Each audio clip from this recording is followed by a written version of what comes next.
Jumpa lagi dengan Josgrab Nursery. Pada video kali ini yang saya akan bahas adalah pemupukan tahap pertama sebelum kita lakukan pemangkasan pembuahan atau pupuk persiapan pruning pembuahan pada anggur Jupiter dengan rambatan sistem trellis double cordon 2 sekunder seperti ini. Ini batang primernya cuma pendek sekali. Lalu kita buat sekunder ini dari bawah, kiri kanan, naik ke atas. Lalu kita belokkan ke kanan dan ke kiri, masing-masing 3,5 meter untuk panjang cabang sekunder ini. Seperti ini. Sampai ujung ya. Itu yang ke kanan. Kemudian ini yang ke kiri. Batang tersier sudah berwarna coklat atau sudah berkayu. Batnya juga sudah mulai gemuk sampai sana. Jadi sebelum kita bahas lebih lanjut, saya akan bahas perlakuan pohon ini dulu. Di fase vegetatifnya, kita hanya menggunakan PSB dan NPK Ponska Plus. Jadi di fase vegetatif kita menggunakan PSB secara kocor 200 ml. Ya. Kita campurkan untuk 5-10 liter air. Kalau kita habis siram media tanamnya seperti ini, kita cukup aplikasikan 200 ml per 5 liter air. Ketika kering, kita aplikasikan 200 ml per 10 liter air di media tanamnya. Kita kocorkan. Ini PSB yang kita gunakan, stoknya seperti ini. Jadi di kebun ini, Josgrab Nursery lokasi 2, kami menggunakan PSB dan NPK Ponska Plus di fase vegetatifnya. Kita bahas dulu, ini NPK Ponska Plus yang saya gunakan dengan grade fertilizer 15-15-15 plus zinc dan sulfur ZN atau zinc 2000 ppm dan sulfur 9%. Kawan-kawan tidak harus menggunakan ini, tetapi inilah yang saya gunakan di kebun kami dan alhamdulillah seluruh tanaman ini subur. Oke, kita lanjut. Jadi sebelum kita melakukan pemangkasan pembuahan dan aplikasi pupuk generatif, kita telah melakukan axle break atau menahan atau membatasi pucuk-pucuk daun ini untuk menghentikan dominasi apikelnya atau menghentikan laju tunas pucuk, sehingga nutrisi akan tertahan di batang-batang tersier ini, atau istilahnya menabung nutrisi agar supaya nutrisi tidak terlalu banyak terbuang seiring dengan cabang yang kita liarkan. Jadi di cabang tersier terujung itu kita batasi atau kita hentikan. Dan di fase ini, di fase pembantasan cabang tersier di ujung-ujung ini telah muncul banyak sekali bunga dan kita buang terus. Nah, sampai sana. Nah, setelah cabang tersier ini berwarna coklat atau berkayu dan ukurannya sudah seragam antara tersier yang satu dengan lainnya, kita mulai memasukkan pupuk generatif tahap 1, karena kita akan aplikasikan pupuk generatif sebanyak 4 kali. Di tahap pertama kita akan aplikasikan pupuk MKP saja, 2 sendok makan per 10 liter air, aplikasi minggu kedua kita akan gunakan MKP dan boron. Aplikasi minggu ketiga kita akan aplikasikan MKP dan magnesium. Aplikasi minggu keempat kita akan aplikasikan MKP dan KNO3 putih. Nah, di tahap akhir atau di minggu terakhir pemupukan kita masukkan kembali unsur N. Untuk apa? Untuk membantu tanaman mendorong nutrisi supaya pecah bat. Itu fungsinya unsur N. Kita masukkan di tahap akhir. Supaya setelah nanti kita pangkas, tanaman akan segera sprout dan bertenaga.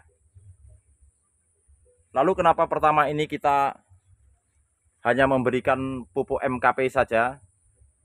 Untuk mempersiapkan tanaman ini berubah fase dari vegetatif ke generatif, serta untuk menghentikan laju pertumbuhan di dominasi apikelnya, di pucuk-pucuknya, supaya terhenti. Jadi kita tidak menggunakan unsur N supaya laju vegetatifnya di ujung-ujung terhenti dan berubah fase menjadi fase generatif seiring dengan pupuk dengan kandungan P atau fosfat dan kalium yang kita berikan untuk merangsang tanaman ini memasuki fase pembuahan atau merangsang pembungaan pada pohon anggur ini. Kita mulai. Ini adalah pupuk MKP yang kita gunakan dengan merek Pak Tani. Kawan-kawan boleh menggunakan apa saja, yang penting kandungannya adalah kalium dan fosfat. Kita akan campurkan 2 sendok makan MKP ini ke dalam 10 liter air. Ini ember yang berisi air 10 liter ya. Kita berikan 2 sendok makan. Seperti ini. Lalu kita aduk seperti ini. Biar sampai larut.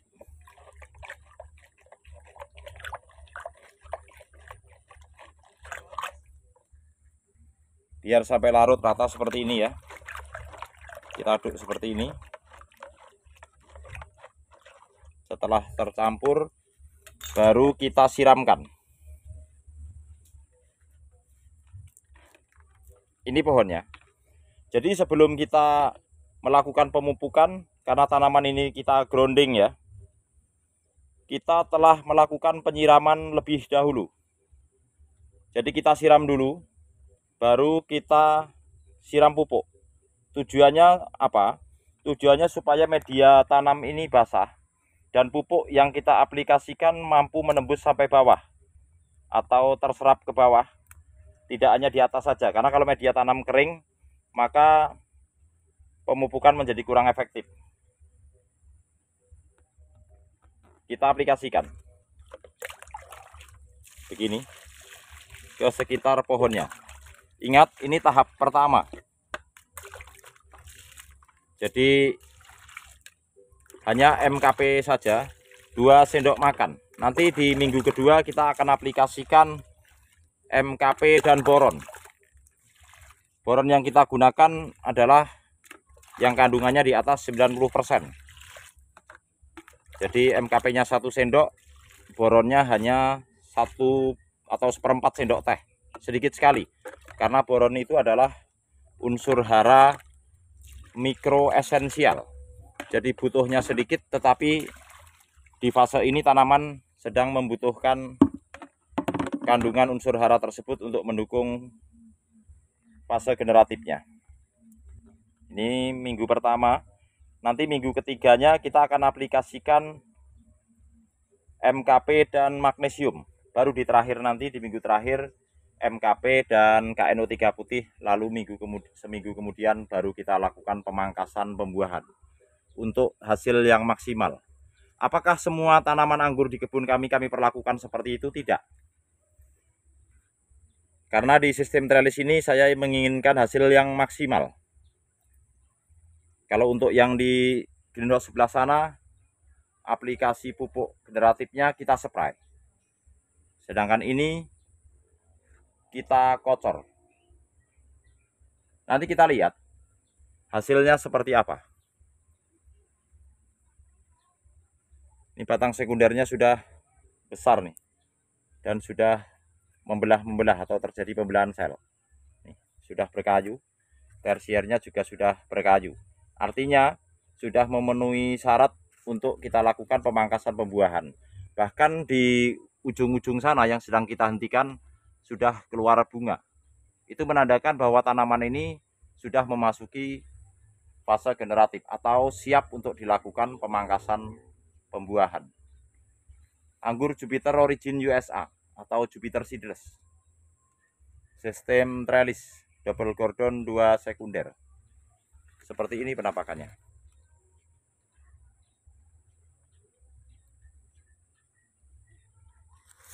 Ini untuk tersier ke kanan, sedangkan ini untuk tersier yang ke kiri. Sepanjang 7 meter. Karena itulah saya aplikasikan pupuk generatif sebanyak 4 kali dengan dosis seperti yang saya aplikasikan baru saja. Tujuannya adalah untuk mendapatkan hasil maksimal, karena cabang sekunder ini cukup panjang, 3,5 meter ke kiri dan 3,5 meter ke kanan. Jadi kebutuhan nutrisi yang dibutuhkan agar segera sampai ke ujung memang dosisnya kita naikkan. Kalau biasanya saya hanya 1 sendok makan, ini kali ini kita naikkan seiring dengan banyaknya cabang tersier yang kita pelihara ini. Karena ini sekitar 30-an untuk cabang tersier yang kita pelihara ini. Jadi biar nutrisi dapat terbagi rata di setiap cabang tersier ini, sehingga nanti ketika kita pangkas kita mendapatkan hasil sesuai yang kita harapkan. Oke, sekian dulu. Semoga video ini bermanfaat dan menginspirasi kawan-kawan semua. Terima kasih. Wassalamualaikum warahmatullahi wabarakatuh.